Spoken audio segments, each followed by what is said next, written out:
नमस्कार, राधे कृष्णा। आपके सामने ये हाथ का चित्र उपस्थित है। इस हाथ के चित्र में आज हमें केवल एक उंगली और विवाह से संबंधित चर्चा करनी है कि उंगली को देख करके क्या समझना है और विवाह के बारे में हमें क्या समझना है। देखिए, हम यहाँ दो उंगलियों की बात करेंगे। एक उंगली है आपकी शनि की उंगली। देखिए, अगर इस हाथ को आप ऐसे रखेंगे तो ये आपकी ये शनि की उंगली हो जाएगी, ये सूर्य की उंगली हो जाएगी, ये हो जाएगी आपकी गुरु की उंगली और ये हो जाएगी आपकी बुध की, और ये आपका अंगुष्ठ हो गया। आप इन दोनों कंपेरिजन करिए, आप जब चेक करेंगे तो मालूम पड़ेगा ये सूर्य महाराज की जो उंगली आपको दिखाई दे रही है। देखिए, यहाँ से निकल करके ये बड़े अच्छे ढंग से ऐसे हो करके ये बड़ी बड़ी प्यारी उंगली लग रही है, अच्छी लग रही है, देखने में अट्रैक्टिव लग रही है। उसी की जगह अगर शनि महाराज की बात करें तो ये उंगली आपको टेढ़ी मेढ़ी दिखाई दे रही है। उसी कंपेरिजन में अगर आप गुरु महाराज की उंगली की बात करें तो ये भी आपकी ठीक दिखाई दे रही है। और वहीं पर अगर आप बुध की उंगली की बात करें तो वो भी सामान्य है, लेकिन सबसे बेस्ट उंगली जो है वो है आपकी सूर्य की उंगली, जिसको अंग्रेजी में सन बोलते हैं। इसका मतलब है सूर्य आपके जीवन में हमेशा पॉजिटिविटी लाएगा, हमेशा सकारात्मकता लाएगा। कहीं भी कोई भी स्थिति होगी तो सूर्य आपका साथ देगा। सूर्य का मतलब प्रशासन, सूर्य का मतलब पिता, सूर्य का मतलब आपके घर के वो लोग जो चमकते हुए सितारे हैं, वो हमेशा आपका साथ देंगे। कभी भी आपके साथ निगेटिव हो ऐसा उनके मन में किसी प्रकार का आभास नहीं होगा और वो लाएंगे भी नहीं। उसी प्रकार शनि की बात करें तो शनि की उंगली आपको टेढ़ी मेढ़ी दिखाई दे रही है। इसका मतलब है कि शनि महाराज कहीं न कहीं आपसे रूठे हैं। शनि का मतलब भाग्य से होता है, तो भाग्य भी आपका कहीं न कहीं थोड़ा सा रूठा हुआ है, थोड़ा संकोच में है। तो मतलब सिर्फ इतना है कि मेहनत ज़्यादा करनी पड़ेगी आपको अपने जीवन में, उसके बाद आपको परिणाम भी ज़्यादा ही मिलेंगे, कम नहीं मिलेंगे, लेकिन आपको हार्ड वर्क करना पड़ेगा, आपको ज़्यादा एफर्ट देना पड़ेगा। देखिए, इसी में अगर हम विवाह की चर्चा कर रहे हैं तो अंगूठे के बगल से यहाँ से लेकर के ये वाला जो हिस्सा होता है, इसको हम ब्लैक पेन से बनाते हैं क्योंकि रेड पेन से दिखाई नहीं देगा आपको उतना। ये जो हिस्सा है हमारा, ये वाला, ये हमारा शुक्र महाराज का हिस्सा है और यहीं से हमारी मस्तिष्क रेखा निकलती है। कभी इससे निकलती है, कभी छू कर निकलती है, ऐसे कुछ भी हो सकती है। और हमें विवाह की बात करनी है तो हम केवल विवाह की चर्चा करेंगे। यहाँ पर ये हमारी जो हो गई, ये हृदय रेखा हो गई। चलो, इन दोनों के मध्य का जो हिस्सा होता है, देखिए, यहाँ से लेकर के यहाँ तक का, इस उंगली के नीचे का हिस्सा, इस हिस्से में जो लाइनिंग आपको नीचे से आती हुई दिखाई देगी, ऐसे आती हुई दिखाई देगी, नीचे से डबल दिखाई देगी, ऊपर आते आते सिंगल हो जाएगी, इसी को हम विवाह रेखा कहते हैं। इसी उंगली को हम विवाह रेखा कहते हैं। देखिए, किसी ये जो आपका हाथ है इसको अक्षय जनपति बोलते हैं। क्षय का मतलब नष्ट हो जाना, अक्षय का मतलब जो जनपति नष्ट ना हो। विवाह रेखा किसी भी हाथ में, जैसे इस उंगली को हम यहाँ पर थोड़ा सा बनाने का प्रयास करें, नॉर्मल सा, ये हृदय रेखा, ये उंगली हो गई। यहाँ पर अगर एक सिंगल विवाह रेखा है तो इसको आप बहुत अच्छा मानिए।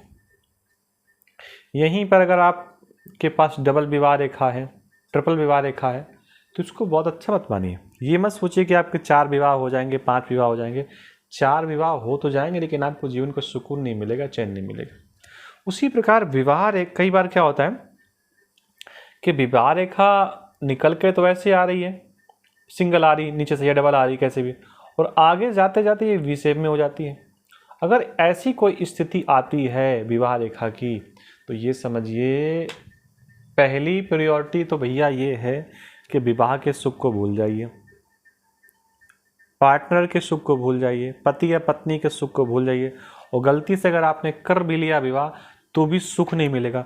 कुल मिला के विवाह नहीं करेंगे तो एक दुख होगा आपके जीवन में कि हमने विवाह नहीं किया, और विवाह आपने कर लिया तो दुखों का भंडार आपके जीवन में आ जाएगा कि विवाह क्यों कर लिया। तो ये स्थितियाँ हैं। कई बार क्या होता है, यही विवाह रेखा यहाँ से जो निकलती है, मैं एक बार इसको बना भी देता हूँ आपको। यहाँ पे जो निकलती है, ये निकलती तो सिंगल है, लेकिन कभी यहाँ पे ऐसे खंडित हो जाती है, कभी ऐसे खंडित हो जाती है, कभी ऐसे खंडित हो जाती है। अगर ऐसी स्थिति भी विवाह रेखा के साथ उत्पन्न हो रही है तो इसका मतलब है कि विवाह ना करें तो ही जीवन सफल रहेगा। कर लेंगे तो कठिनाई इतनी आएंगी कि आप भूल नहीं सकते।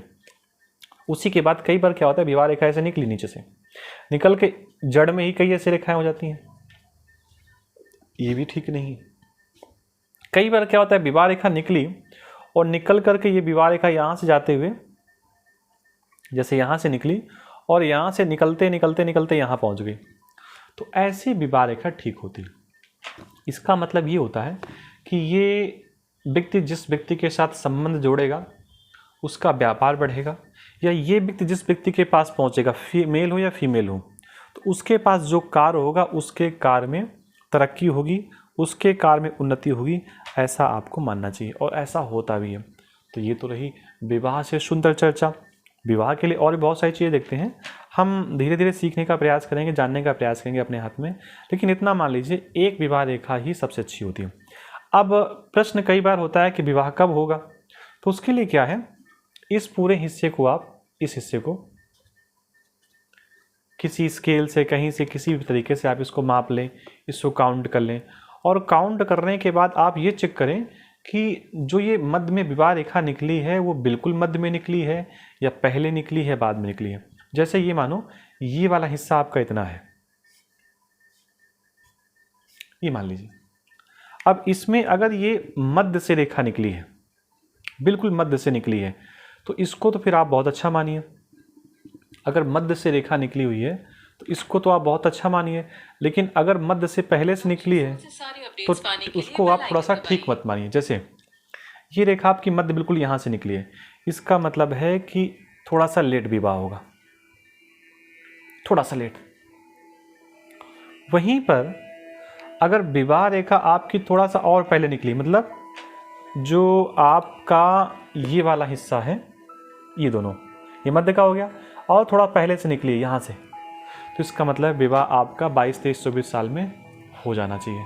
अगर वही विवाह रेखा आपका थोड़ा सा और आगे बढ़ गया, यानी कि इसके आगे बढ़ गया, इसका मतलब लेट मैरिज होने के चांसेस हैं।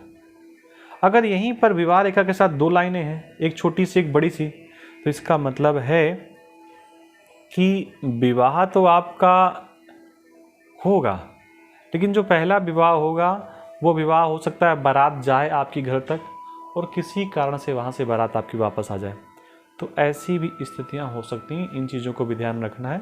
अभी इस संस्करण में इतना ही, हम आपसे बार बार बात करते रहेंगे। आप सबको नमस्कार, राधे कृष्णा।